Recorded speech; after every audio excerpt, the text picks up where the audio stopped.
start really. If we start with like Man About the House, so you're on that and it's going well. Did you ever think you'd get a spin-off and then get your own thing?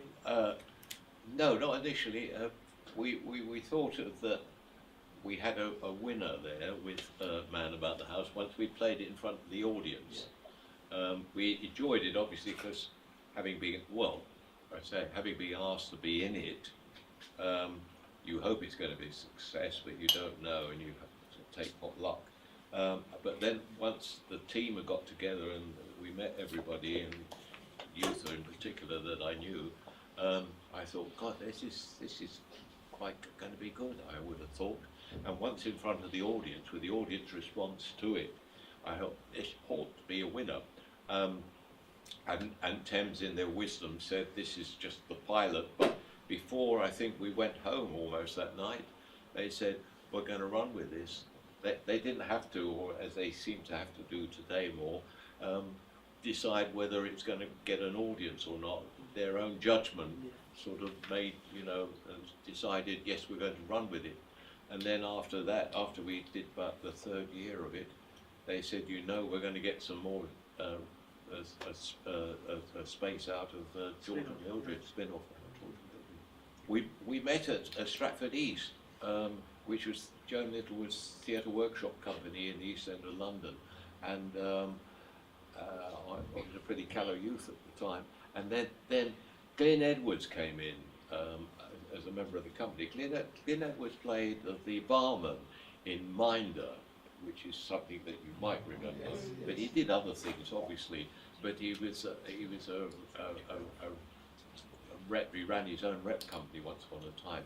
And when we were doing a very successful play called The Good Soldier Schweik, Joan wanted to take it to Paris, where we were. Theatre Workshop was a much bigger success and recognised as a company than in England. And she said, I need some more women, some more actresses. Have any of you got wives or mistresses or partners? And Glyn said, well, my partner is an actress, and she would love to be in part of it. So he brought along Youtha, who eventually, they did get married whilst in the company. And Youtha came in, and she proved herself to be a wonderful light comedian, and Joan loved her. Joan adored her, and so she played several roles in that, and then she stayed with the company, and we continued playing things. And later on, when the company used to split up when it ran out of money, there were no subsidies then.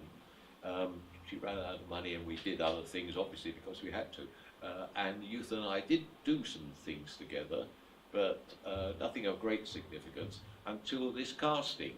And the director knew Youtha because of her successes in sitcom, and the writers knew me because I happened to be a guest in one of their sitcoms, which was called All Cock and Gander, wonderful title. All Cock and Gander, which had Richard O'Sullivan and Beryl Reid and John Cater. And I had a particular ripe scene in which I was reading a card in the window of a shop which said, wanted somebody with experience and interest in women, which I totally took the wrong way. And what was wanted by Beryl Reid, who was my employer, was a filing clerk. And so I took on this filing clerk, but every question she put at me, I took the wrong way. She said, how do you get on with women? I said, well, I was really difficult. She said, and all those things. And apparently I played it delicately well, because it could have been a little bit near the knuckle. And they thought of me as the first choice for the landlord. And so that was their choice. The director's choice was Youtha. What they didn't know is that we both knew each other, and that the chemistry, as it turned out, was already there. Did you see any of the co-stars from that, like Paula Wilcox? Yes, I see Paula. Sally? We keep in touch, don't we? Yes, Linda and Paula are great friends. They've worked together, haven't you? Yeah, Sally. And Sally, I met Sa- Sally. lovely, Sally. lovely ditzy Sally. Sally was just as ditzy off life as she was on the box, believe it or not. She did not know she was pregnant at 46. And that's when she had her first child, wasn't it? And she was lovely. And she would come into the bar and she said, I think it's my round for a drink.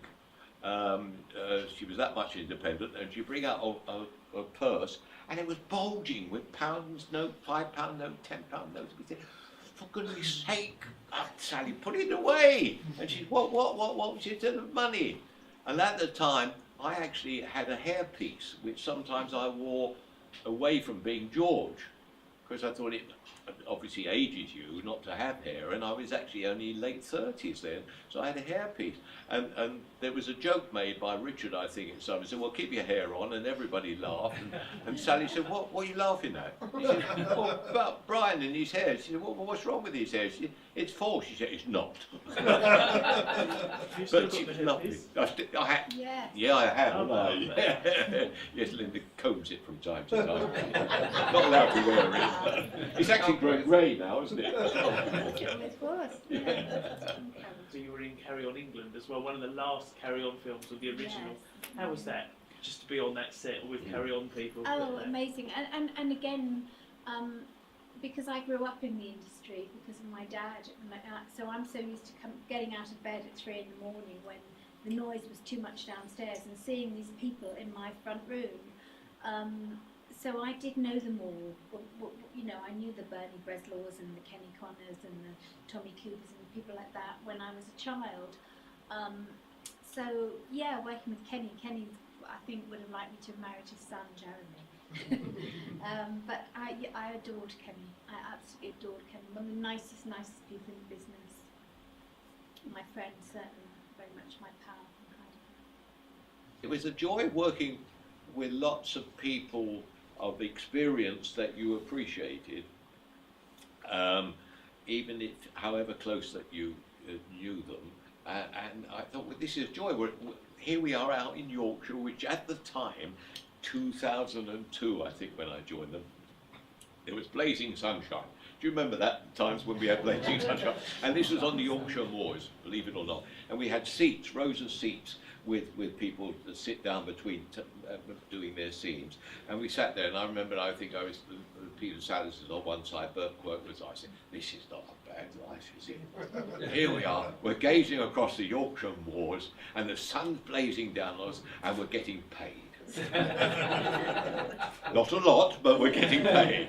And oh yes, it's not bad. We met. We met playing husband. Oh, you know, we did. Father and daughter. Well, we met playing husband and wife. We met playing 23 husband and years wife ago. called Wife Begins at 40.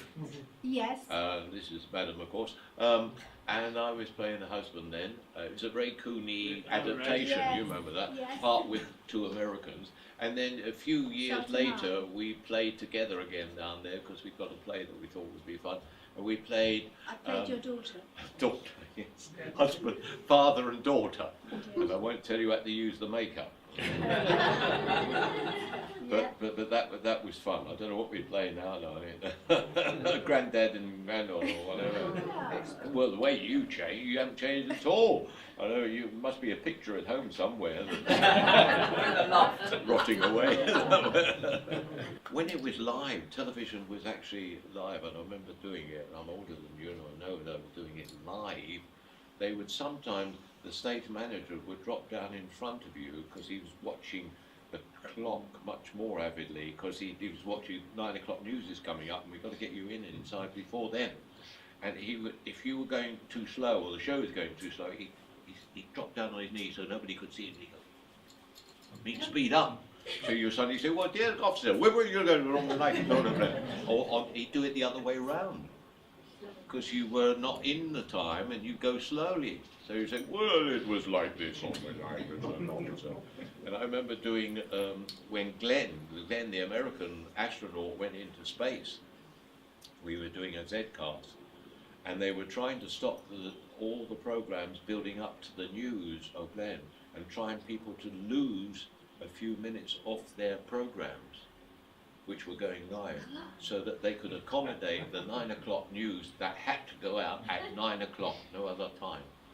And we were asked to drop minutes from the program, which was a panic-stricken for all the actors, because they either had to lose scenes or drop scenes or think quickly to make cuts in something that was live. User would never suffer fools.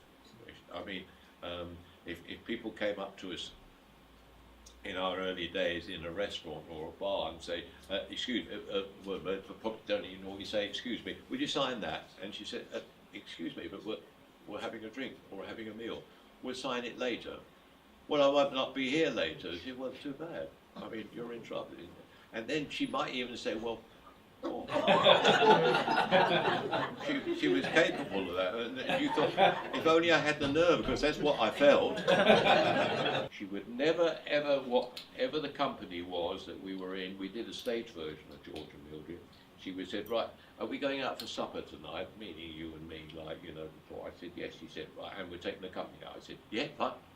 She would never leave any one member of the company, however junior he or she was. She was generous in spirit and things.